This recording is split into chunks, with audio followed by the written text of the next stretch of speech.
എന്താടാ Hari bro? Hari bro പക്ഷെ പറയൂ. രണ്ടുപേരും അങ്ങോട്ടും ഇങ്ങോട്ടും ഒരാളില്ലെങ്കിൽ ഭയങ്കര പ്രശ്നം ഉണ്ടാ. ഇപ്പൊ വന്ന കമന്റടി എനിക്കൊരു പ്രശ്നമില്ല, നീ പൊയ്ക്കോളാം. എനിക്ക് വന്ന് പറയാൻ പോണ മറുപടി. സത്യമാണോ പറയുന്നേ? സോ എന്തേ പറയാൻ? എടാ ചുമ്മാതേടാ എന്നിട്ട് ആക്കുന്നേ. എനിക്ക് തോന്നുന്നു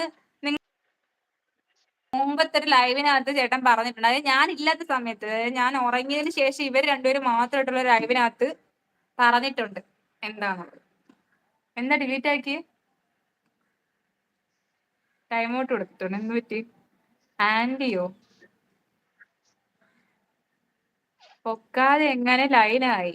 ലൈനായത് ഓ, എങ്ങനെയാന്ന് ലൈനായതൊന്നും ചോദിച്ചു പറയണ്ട. കഴിഞ്ഞാൽ ലൈനായത് എങ്ങനെയാന്ന് ചോദിച്ചു കഴിഞ്ഞാൽ എങ്ങനെയാ എങ്ങനെയാ എങ്ങനെയാ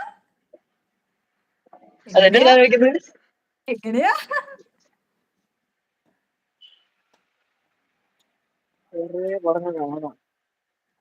വെറുതെ പറഞ്ഞാണെന്ന്? ഒരുത്തൻ എന്തുവാ? ആന്റി എന്ന് വിളിച്ച് ചേച്ചി. ഒരുത്തൻ ആന്റി എന്ന് അവൻ വിളിച്ച് ആദ്യമേ ചേച്ചി. ആന്റി എന്ന് പറഞ്ഞ് വിളിച്ച് തുടങ്ങും, പക്ഷെ വിളിക്കുന്നത് തന്നെ വേറെ ആയിരിക്കും. അവനാണ് ടൈം ഔട്ട് കൊടുത്തത്. ആരും എടുത്ത് ടൈം ഔട്ട്? ഞാൻ കൊടുത്തത് മീര. മീര ഓർമ്മയില്ലേ? മീര. അതെ, ആരും കൊടുത്തുന്ന ടൈം ഔട്ട്? ഞാൻ കൊടുത്തത്. ഞാൻ കണ്ടില്ലായിരുന്നു, ഞാൻ മെസ്സേജ് എത്തിയില്ലായിരുന്നു. കഷ്ടകാലം അല്ലാതെ എന്താ? പഴ പഴത്തൊലി പഴത്തൊലി. ഇട്ട് വീഴ്ത്തിയതോ? ഓ, പഴത്തൊലി ഇട്ട് വീണത് വീഴ്ത്തിയതല്ല. ഓ, എങ്ങനെയാണെന്ന്. മറ്റേ കാര്യം ഞാൻ എന്തിനു നോക്കിയത്. പഴത്തൊലി ഇട്ട് വീഴ്ത്തിയതല്ല. ഞങ്ങളുടെ ലവ് സ്റ്റോറി എന്ന് പറഞ്ഞു കഴിഞ്ഞാൽ ചെറുതായിട്ട് പറഞ്ഞുതരാം. വലുതായിട്ട് പറയുന്നില്ല, ചെറുതായിട്ട് പറഞ്ഞുതരാം. ചെറുതായിട്ട് പറഞ്ഞ ഞാൻ മനസ്സിലായി. ഏകദേശം ഒരു ഞാൻ ഏകദേശം 10th പഠിക്കുന്ന, ചേട്ടൻ IT ഒക്കെ കഴിഞ്ഞിട്ട് നിൽക്കുന്ന സമയം. ഞങ്ങളുടെ വീട് തമ്മിൽ ഏകദേശം ഒരു 10 മീറ്റർ, അല്ല, ഒരു 100 അത്രയൊക്കെ ഉള്ളു. കുറച്ച് ഗ്യാപ്പ് മാത്രമേ ഉള്ളൂ. ഇവിടുന്ന് കുറച്ച് ഒരു 5 മിനിറ്റ് കൊണ്ട് പോകാവുന്നേ ഉള്ളൂ എന്റെ വീട്ടിലോട്ട്.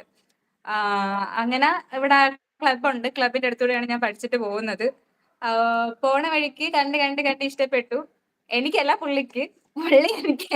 പുള്ളി ഇങ്ങനെ ഓരോരോ സാധനങ്ങൾ കൊണ്ടുതന്ന് ആ രാവിലെ പുള്ളിക്ക് എന്നോടുള്ള രാവിലെ ഇഷ്ടം എന്നെ കൊണ്ട് പോകരുത്. പറയുന്നത്. രാവിലെ വീട്ടിൽ വന്ന് എന്നെ ഓ, വിളിച്ചിട്ട് പോകരുത്. പുള്ളിക്ക് പുള്ളിക്ക് ഇഷ്ടമാണെന്ന് എന്നെ അറിയിക്കാൻ ശ്രമിച്ചു. ഞാൻ അറിഞ്ഞു, അക്സെപ്റ്റ് ചെയ്തു, മുന്നോട്ട് പോയി. കുറെ ഇഷ്യൂസ് ഒക്കെ ഉണ്ടായി, അടിയും കൊണ്ടു, ഒരുപാട് പ്രശ്നങ്ങൾ ഉണ്ടായി. രണ്ട് വീട്ടുകാർ സമ്മതിക്കത്തില്ലായിരുന്നു.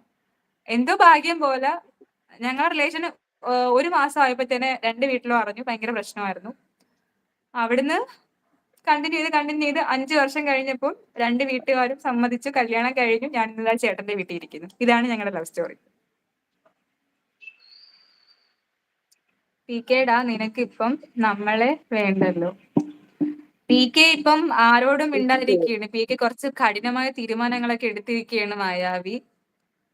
അല്ലേലും വരാനുള്ളത് വഴി തങ്ങില്ല. സത്യമാണ്, അത് എന്റെ കാര്യത്തിൽ സത്യമാണ്. ചേട്ടൻ പറഞ്ഞ ഞാൻ എന്തേലും ഒരാളെ സമ്മതിക്കുന്നു. തങ്ങില്ല. ചേട്ടൻ പറഞ്ഞത് കറക്റ്റ് ആണ്. എന്റെ കാര്യത്തിൽ ഞാൻ സമ്മതിക്കുന്നു. അല്ലെങ്കിലും വരാനുള്ളതൊന്നും വഴി തങ്ങത്തില്ല. ഓട്ടോറിക്ഷ പിടിച്ചാണെങ്കിൽ എത്തിക്കോളും. സൽസ എന്ത് സാധനം കൊണ്ട് തരുന്നത്. എന്ത് സാധനം കൊണ്ട് ആ സാധനം കൊണ്ട് തരുന്നത്. തരുന്നത്? അങ്ങനെയൊന്നും ഇല്ല. എന്തൊക്കെയായിരുന്നു? ഞങ്ങള് ഞങ്ങളൊരു ഞങ്ങക്ക് അറിയാവുന്നയാ. എനിക്ക് റിലേഷൻ ആവുന്നതിന് മുന്നേ ഈ കൊച്ചിനെ അറിയാവുന്നതാണ്. ഒരു ഫാമിലി മെമ്പർ ആണ്. അങ്ങനെ എങ്ങനെ ശബരിമലയ്ക്ക് എങ്ങാണ്ടേ പോയിട്ട് വന്നപ്പോഴത്തേക്ക് കീ ചെയിൻ അങ്ങനെ നീലാൽ ഉടനെ ചായ അത് കുടിക്കാൻ പോവാം. ഒരു കുറച്ചു നേരം വെയിറ്റ് ചെയ്യണം, ഞാൻ വരാം. ചായ ഒരുമിച്ച് തന്നെ പോയി കുടിക്കാം കേട്ടോ. എന്തുവാ? ചായ കുടിക്കാൻ പോവാം. പോവാം പോവാം. ആര് ഇതിപ്പോ ചോദിച്ച്? കഴിയാറായി. കഴിയാറാകുമ്പോ ഞാൻ വരാം. ആര് ചോദിച്ച്? താഴോട്ട് നോക്കടി, വന്നിട്ട് നോക്ക്. ഞാൻ കണ്ടില്ല, എനിക്ക് വന്നില്ല. വേഗം വാ, അല്ലാണ്ട് വേഗം വരുന്നില്ല. ഇത് വഴി കഴിഞ്ഞിട്ട് തെങ്ങത്തില്ല. വരാം. അതാണ് ശ്രീല. അപ്പുറത്തെ പാർട്ണർ ആരാ? വിളിക്കുന്നു ചായ കുടിക്കാൻ. അത് ലൈവില് വന്ന് വിളിക്കുന്നു. ഒന്ന് നോക്കണേ ആ പുള്ളിയുടെ അവസ്ഥ. ഒന്ന് നോക്കണം. ഭയങ്കര VIP നമുക്ക് ആയിപ്പോയി. നമ്മളെ ചായ കുടിക്കാൻ ആൾക്കാരുണ്ട്. എന്റെ കെട്ടിയ മാത്രമല്ല, വിളിക്കുന്നുണ്ട് ആൾക്കാര്. ഓ, ആയിക്കോട്ടെ.